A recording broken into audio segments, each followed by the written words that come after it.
High বন্ধুরা, ফিরে এলাম। আগের দিন পর্যন্ত কোষে থেকে 14 এর 12 দাগ পর্যন্ত হয়েছে। আজকে আমরা শুরু করব 13 দাগ থেকে। তো চলো শুরু করা যাক। 13 দাগে অঙ্ক কি বলছে? কুমারটুলের তিনজন মৃৎশিল্প একটি সমবায় ব্যাংক থেকে যৌথভাবে 1 লাখ টাকা ধার করে মৃৎশিল্পের একটি কারখানা স্থাপন করেন। তারা এই চুক্তি করেন যে প্রতি বছর ব্যাংকের কিস্তি 28,100 টাকা দেওয়ার পর বাকি লাভের অর্ধেক কাজের দিনের অনুপাতে এবং বাকি অর্ধেক সমান ভাগে ভাগ করে নেবেন। গত বছর তারা যথাক্রমে 300 দিন, 275 দিন এবং ও 350 দিন কাজ করেছেন এবং মোট লাভ হয়েছে 1,39,100 টাকা। কে কত টাকা লাভ পেয়েছিলেন হিসাব করে লিখি। তাহলে তিনজন মিলে শিল্প ছিল, তারা 1 লাখ টাকা কি করছে, ধার করে তারা একটা কারখানা স্থাপন করে। তাদের একটা চুক্তি ছিল যে ব্যাংকের কিস্তি দেওয়ার পর তারা বাকি টাকাটা ভাগ করে নেবে। তার মধ্যে যে টাকাটা বাঁচবে তার অর্ধেক টাকা তারা সমান ভাগে ভাগ করবে এবং বাকি যে অর্ধেক টাকা থাকছে সেই টাকাটা তারা কি করবে, কাজের দিন যে যতদিন কাজ করবে সেই অনুপাতে তারা ভাগ করে নেবে। ঠিক আছে, চলো করা যাক। তাহলে বছরের শেষে মোট লাভ, কত? 1,39,100। বছরের শেষে মোট লাভ সমান 1,39,100 টাকা। বছরে ব্যাংকের কিস্তি, বছরের ব্যাংকের কিস্তি, কত? 28,100 টাকা। 28,100 টাকা দেওয়ার পর দেওয়ার পর বাকি টাকা বাকি টাকা থাকবে। এটা থেকে এটা মাইনাস করবো। 1,39,100 মাইনাস 28,100। তাহলে 0, 0, 9 থেকে 8 গেলে 1, 3 থেকে 2, 1, তাহলে 1,11,000 টাকা। এই 1,11,000 টাকা থেকে তারা কি করছে, তার অর্ধেক টাকা সমান ভাগে ভাগ করছে এবং অর্ধেক টাকা কাজের দিনে অনুপাতে ভাগ করে নিছে। তাহলে এর অর্ধেক টাকা তো 1,11,000 টাকার অর্ধেক, অর্থাৎ অর্ধেক সমান একটু নির্ণয় করি, 2 দিয়ে ভাগ করবো, সমান কত? 5 দুগুণে 10, 5 দুগুণে 10, 5 দুগুণে 10, 10, 55,500 টাকা। তাহলে অর্ধেক টাকা, তার মানে 55,500 টাকা তারা সমান 3 ভাগে ভাগ করবে এবং বাকি 55,500 টাকা তারা কাজের দিনের অনুপাতে ভাগ করবে। তাহলে 55,500 টাকা যদি 3 ভাগে ভাগ করা হয় তাহলে প্রত্যেকে পাবে। অতএব 55,500 টাকা সমান ভাগে ভাগ করলে, সমান ভাগে ভাগ করলে প্রত্যেকে ভাগ পাবে। তাহলে 3 দিয়ে ভাগ করবো, 3 জন আছে। 55,500 ভাজিত 3, 3 একে 3, 3 আটে 24, 3 পাঁচে 15, দুটো শূন্য, 18,500 টাকা করে প্রত্যেকেই পাচ্ছে 18,500 টাকা করে। এবার তাদের কাজের দিনের অনুপাতটা নির্ণয় করবো।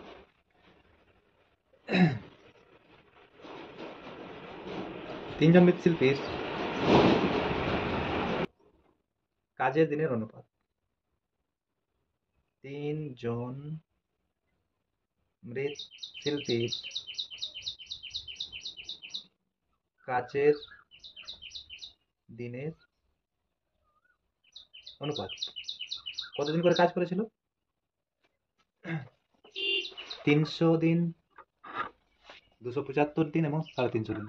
তাহলে 300 অনুপাত 275 অনুপাত 350, 5 দিয়ে কাটে, 5 ছক 30, 5 পাঁচে 25, 5 পাঁচে 25, 5 সাতে 35 আর 0, আবার 5 দিয়ে 12 পাঁচে 60, 11 পাঁচে 55, 14 পাঁচে 70। তাহলে অনুপাতের সমষ্টি, তিনটে যোগফল। অতএব অনুপাতের সমষ্টি 12 + 11 + 14, 25 আর 12 37, তাহলে প্রথম মৃৎশিল্পীর কাজের দিনের আনুপাতিক ভাগ আর কত, 12/37। দ্বিতীয় মৃৎশিল্পীর কাজের দিনের আনুপাতিক ভাগ আর 11/37, আর তৃতীয় 14/37। সেটা আর লিখছি না, সরাসরি যে বাকি 55,500 টাকা আছে সেটা তার ভাগ করে নেবে এই অনুপাতে। অতএব বাকি 55,500 টাকা থেকে প্রথম মৃৎশিল্পী ভাগ পাবে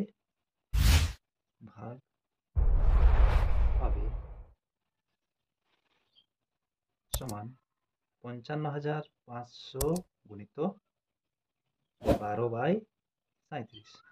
তাহলে 37 দিয়ে কাটতে হবে, 37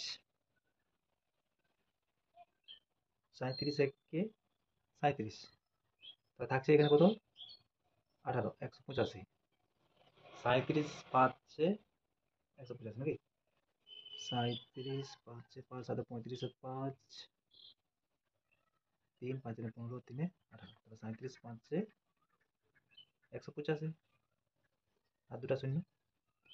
12 আর 15 গুণ করলে কত হয়, 180 আর দুটা শূন্য। তাহলে এখান থেকে পাচ্ছে 18,000, আর আগের থেকে পেয়েছে কত, ওর থেকে পেয়েছে 18,500 টাকা করে, তিনজনেই 18,500 টাকা করে পেয়েছে। তাহলে বাকি দুজনে নির্ণয় করবো। অতএব বাকি 55,500 টাকা থেকে দ্বিতীয় মৃৎশিল্পী ভাগ পাবে সমান 55,500 গুণিত 11/37। তার আনুপাতিক ভাগ ছিল 11/37। তাহলে এটা সেম সংখ্যা দিয়ে কাটবো 1500 দিয়ে। তাহলে এখানে গুণ করলে কত, 165 নাকি, 15 11 165 টাকা। এবং তৃতীয় মৃৎশিল্পী ভাগ পাবে সমান 55,500 গুণিত তার আনুপাতিক ভাগ আর 14/37। তাহলে 14 পনেরো কত, 15 আর 14 গুণ করবো, 5 4 20 শূন্য, হাত থাকে 2, 4 কে 4 4 5 9, 2 11 1, হাত থাকে 1, 11 2, তাহলে 210, তারপরে দুটা শূন্য, 21,000 টাকা। এরপর কি করবো দেখো, প্রথম মৃৎশিল্পী এই দিক থেকে প্রথম পেয়েছিল 18,500 টাকা, আর এইখান থেকে বাকি 55,500 টাকার মধ্যে কত পাইছে, 18,000। সে টোটাল কত টাকা পেয়েছে, 18,500 প্লাস 18,000। দ্বিতীয় জন 18,500 প্লাস এখান থেকে 16,500, সেই দুটো যোগ করবো, এবং তৃতীয় 18,500 প্লাস 21,000, সে লেখা যাক। অতএব প্রথম মৃৎশিল্পী মোট টাকা ভাগ পাবে, তো প্রথম মৃৎশিল্পী মোট টাকা ভাগ পাবে 18,500 যুক্ত 18,000, তাহলে 36,500 টাকা। দ্বিতীয় মৃৎশিল্পী মোট টাকা ভাগ পাবে 18,500 যুক্ত, এদিক থেকে পেয়েছে কত, এদিক থেকে পেয়েছে 16,500, পেয়েছে 16,500। তাহলে 18 আর 16 হচ্ছে তোমার 34, আর এখানে 35,000 টাকা। এবং তৃতীয়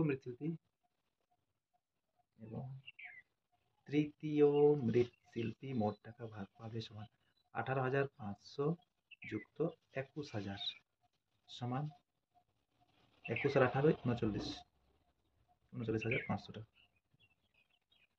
তাহলে এই হলো অ্যান্সার।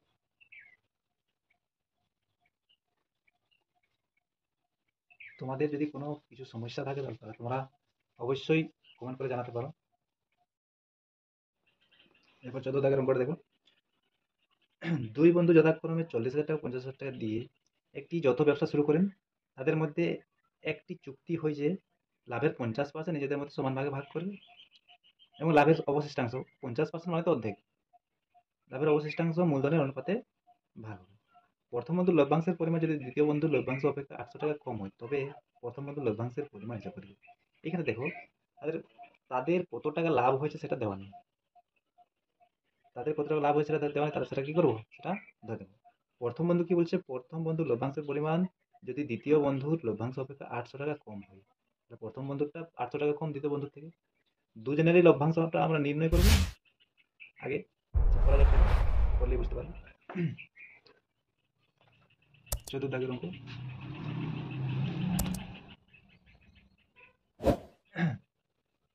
তাহলে ধরি বছরের শেষে মোট লাভ সমান আছে x টাকা। আচ্ছা, x টাকার 50%, 50% মানে অর্ধেক। x টাকার 50% সমান x গুণিত 50/100, দুই দিয়ে কাটি, তাহলে x/2 টাকা। তাহলে এই x/2 টাকাটা তারা কি করবে, সমান দুভাগে ভাগ করবে এবং বাকি x/2 টাকাটা তারা মূলধন অনুপাতে ভাগ করবে, আগেরটার মতো। ঠিক আছে, তাহলে অতএব x/2 টাকা সমান ভাগে ভাগ করলে প্রত্যেকে ভাগ পাবে সমান x/2/2। তাহলে এই দুইটাও নিচে চলে আসবে, হচ্ছে x/4, এত টাকা করে পাচ্ছে প্রত্যেকে। এবং বাকি যে x/2 টাকাটা আছে সেই টাকাটা তারা মূলধন অনুপাতে ভাগ করবে। তাহলে আগে মূলধন অনুপাতটা নির্ণয় করি। তাহলে দুই বন্ধু কত কত টাকা দিয়েছিল, 40,000 টাকা এবং 50,000 টাকা। তো দুই বন্ধুর মূলধনের অনুপাত সমান 40,000 অনুপাত 50,000। তাহলে চারটে চারটে শূন্য কাটলে 4:5। অনুপাতের সমষ্টি 4 + 5 = 9। অনুপাতের সমষ্টি 4 + 5 = 9। তাহলে প্রথম বন্ধুর আনুপাতিক ভাগ 4/9 এবং দ্বিতীয় বন্ধুর আনুপাতিক ভাগ 5/9। তাহলে বাকি কত টাকা ছিল, বাকি ছিল তোমার x/2 টাকা, 50%। x/2 টাকা হলে আর বাকি 50% কত, x/2। তাহলে বাকি x/2 টাকা থেকে প্রথম বন্ধু পাবে, অর্থাৎ বাকি x/2 টাকা থেকে প্রথম বন্ধু পাবে সমান কত, x/2 গুণিত তার আনুপাতিক ভাগ হচ্ছে 4/9 সমান হচ্ছে 4x বাই, আচ্ছা একটু কাটি, 2 2 এ 4, মানে 2x/9, 2x/9 টাকা। বুঝা গেছে তো, এই যে 2x/9 টাকা। বাকি x/2 টাকা থেকে দ্বিতীয় বন্ধু পাবে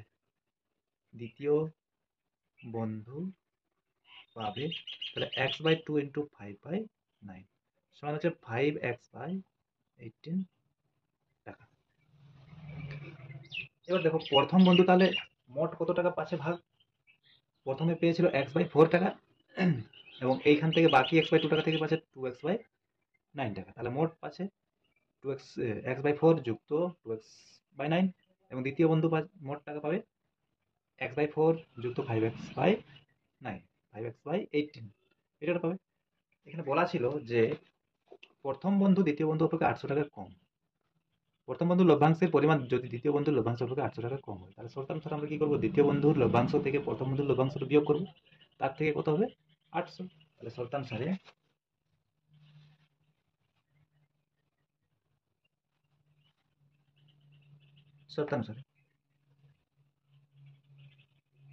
দ্বিতীয় বন্ধুর লভ্যাংশ কত, x/4 যুক্ত 5x/18 এবং তার থেকে প্রথম বন্ধুর লভ্যাংশ বিয়োগ করবো, তার কত x/4 যুক্ত 2x/9 সমান সমান কত, সমান 800। তাহলে দ্বিতীয় বন্ধুর লভ্যাংশ 800 টাকা বেশি, তাই দ্বিতীয় থেকে প্রথম বন্ধুর লভ্যাংশটা বিয়োগ করলে আমরা কত টাকা পাবো, 800 টাকা।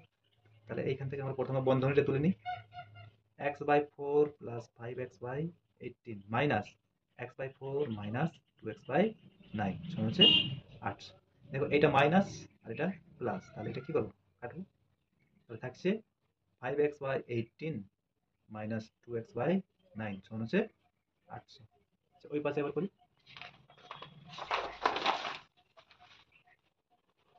তাহলে কত ছিল আরেকবার লিখে নি, এটা 5x/18 মাইনাস 2x/9 সমান 800। তাহলে এবার ভগ্নাংশের যোগ বা বিয়োগ, তাহলে এখানে নিচের লসাগু করলে কত হয়, 18। 18 কে 18 একের সাথে 5x গুণ করলে 5x থাকে, মাইনাস 9 দুগুণে 18, 4 দুগুণে এই 2 দুগুণে 4 সমান হচ্ছে 800। 5x থেকে 4x বিয়োগ করলে x থাকে, 18-র সাথে এটা গুণ করবো, 800 গুণ করবো, আর এটা 64 4 আর থাকলো 6, 8 থেকে 8 আর 6 14। তাহলে 14,400 টাকাটা কি টাকা কি ধরা যাবে তাদের মোট লাভ। তাহলে এখানে কি নির্ণয় করতে বলছে, প্রথম বন্ধুর লভ্যাংশের পরিমাণ হিসাব করে লিখি।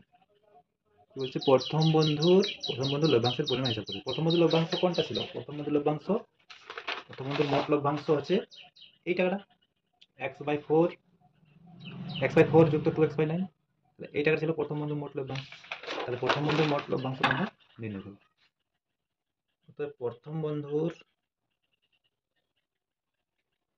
মোট লভ্যাংশ সমান x/4 যুক্ত 2x/9। এটাকে এবার লসাগু করে নিই, মানে যোগ করে নিই।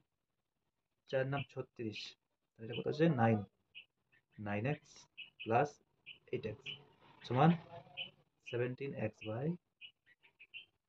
x এর জায়গাতে কত বসাবো, x এর জায়গাতে বসাবো 14,400, যেটা নির্ণয় হয়েছে।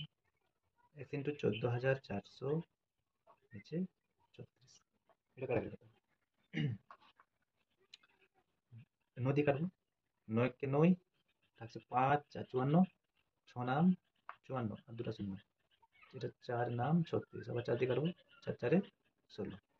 তাহলে 17 4 কত, 17 4 68। তাহলে প্রথম বন্ধুর মোট লভ্যাংশ হচ্ছে 6,800 টাকা। এটা অ্যান্সার।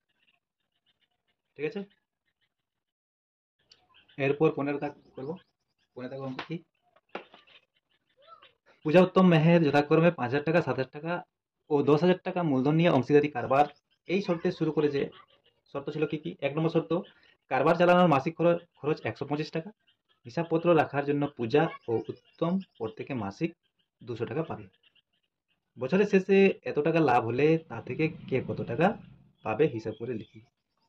তাহলে তাদের মোট লাভ হয়েছিল 6,960 টাকা। তাহলে 1 নম্বর শর্ত কি ছিল, তাদের কারবার চালানোর মাসিক খরচ 125 টাকা। 2 নম্বর শর্ত, হিসাবপত্র রাখার জন্য পূজা ও উত্তম প্রত্যেকে মাসিক 200 টাকা করে পাবে। তাহলে বছরের শেষে কে কত টাকা পাবে। ঠিক আছে,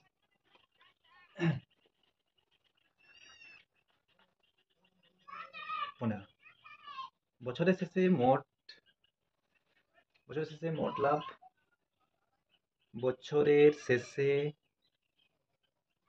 মোট লাভ সমান 6,960 টাকা। এবার প্রত্যেক মাসে যদি মাসিক খরচ মানে হিসাবপত্র রাখার জন্য কারবার চালানোর মাসিক খরচ 125 টাকা। কারবার চালানোর জন্য মাসিক খরচ 125 টাকা হিসেবে বছরে মোট খরচ হবে। তাহলে 1 বছরে 12 মাস, তাহলে 12 দিয়ে গুণ করবো 125 কে, 125 গুণিত 12। তাহলে 12 5 60, 60 হাতে 6, 12 দুগুণ 24 আর 6 30 আর 3 12 কে 12 3 15। তাহলে 1500 টাকা তাদের কি হচ্ছে, বছরে মোট খরচ হচ্ছে। তাহলে এই টাকাটা বাদ যাবে। আবার কি বলেছে 2 নম্বর শর্ত, হিসাবপত্র রাখার জন্য পূজা ও উত্তম প্রত্যেকে মাসিক 200 টাকা। তাহলে হিসাবপত্র রাখার জন্য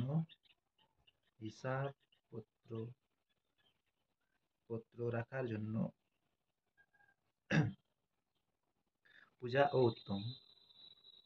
ও উত্তম মাসিক 200 টাকা হিসাবে বছরে প্রত্যেকে পাবে, প্রত্যেকে পাবে। তাহলে এক মাসে যদি 200 টাকা করে পায়, তাহলে 12 মাসে 2400 টাকা করে পাবে। তাহলে 200 গুণিত 1200 সমান হচ্ছে 2400 টাকা। তাহলে এবার বাকি মোট লভ্যাংশ, মোট লাভ হয়েছিল তাদের 6960 টাকা। তাহলে বাকি যে টাকা থাকছে হিসাবপত্র রাখার জন্য তাদের খরচ হচ্ছে 1500 টাকা, এবং সরি, কারবার চালানোর জন্য তাদের মোট খরচ হচ্ছে, বছরে খরচ হচ্ছে 1500 টাকা, এবং হিসাবপত্র রাখার জন্য দুজনেই 200 টাকা করে মাসে মাসে, দুজনের মোট 2400 করে 4800 টাকা পাচ্ছে। তাহলে বাকি টাকাটা থাকবে, সেই টাকাটা তারা মূলধন অনুপাতে ভাগ করে নেবে। তাহলে বাকি টাকা তো অতএব বাকি লভ্যাংশ, বাকি লভ্যাংশ সমান 6960 মাইনাস 1500 যুক্ত 2400 গুণিত 2। তাহলে 6960 মাইনাস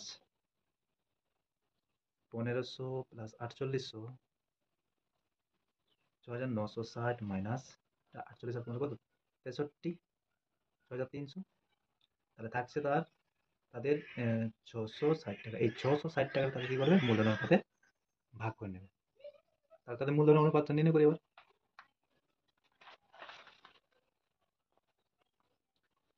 তাহলে কে কে ছিল, পূজা, উত্তম ও মেহের। পূজা, উত্তম ও মেহেরের মূলধনের অনুপাত, মূলধনের অনুপাত সমান 5000 অনুপাত 7000 অনুপাত 10000। তাহলে তিনটে শূন্য কাটলে 5 অনুপাত 7 অনুপাত 10। তাহলে অনুপাতের সমষ্টি তিনটে যোগ করবো, অনুপাতের সমষ্টি 22। 5 যুক্ত 7 যুক্ত 10, 7 5 12, 10 22। তাহলে প্রথম জনের মানে পূজার আনুপাতিক ভাগ আর 5-এর 22, উত্তমের আনুপাতিক ভাগ 7-এর 22 ভাগ আর 7-এর 22, আর মেহেরের আনুপাতিক ভাগ আর 10-এর 22। তাহলে তাদের কত টাকা ভাগ করা ছিল, 660 টাকা। বাকি টাকা তাদের খরচ হয়ে গেছে। তাহলে 660 টাকা থেকে পূজা পাবে। অতএব 660 টাকা লভ্যাংশ থেকে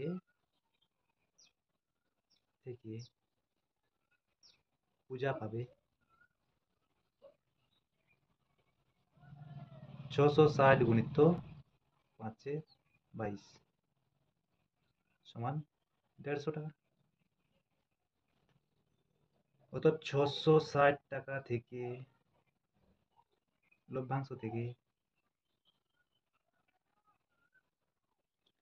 উত্তম পাবে, উত্তম পাবে 660 গুণিত তার আনুপাতিক ভাগ আর 7-এর 22, 7-এর 22 সমান 210 টাকা। এবং 660 টাকা লভ্যাংশ থেকে মেহের পাবে 660 গুণিত তার আনুপাতিক ভাগ আর 10-এর 22, তাহলে 300 টাকা। কিন্তু এখানে বলেছে যে কে কত টাকা পাবে, তা থেকে কে কত টাকা পাবে হিসাব করে লিখি। তাহলে কে কত টাকা পাবে, পূজা পূজা এবং উত্তম তারা আগে পেয়েছিল 2400 টাকা করে, এবং এখান থেকে আবার ভাগ পাচ্ছে 150, একজন একজন 210। তারা বেশি করে পাবে, সেটা যোগ করতে হবে। অতএব পূজা মোট ভাগ পাবে সমান 2400 টাকা। এটা হিসাব পত্র রাখার জন্য 2400 টাকা যুক্ত এই দিক থেকে 150 সমান 2550 টাকা। উত্তম মোট টাকা ভাগ পাবে, উত্তম মোট ভাগ পাবে সমান 2400 যুক্ত 210 সমান 2610 টাকা। আর মেহের তো শুধুমাত্র এদিকের ভাগটাই পাবে 300 টাকা। মেহের মোট ভাগ পাবে সমান 300 টাকা। তাহলে এই হচ্ছে অ্যান্সার। ঠিক আছে, আজকে এতদূর পর্যন্ত থাক। কালকে বাকি তোমাদের এমসিকিউ এবং যা শর্ট প্রশ্ন আছে সেগুলো করো। ঠিক আছে, তোমাদের যদি কোনো কিছু জিজ্ঞাসা করে থাকে তাহলে তোমরা কমেন্ট করে অবশ্যই জানাতে পারো এবং চ্যানেলটিকে অবশ্যই সাবস্ক্রাইব করে রাখবে। ঠিক আছে, আজকে তো পর্যন্ত থাকবে।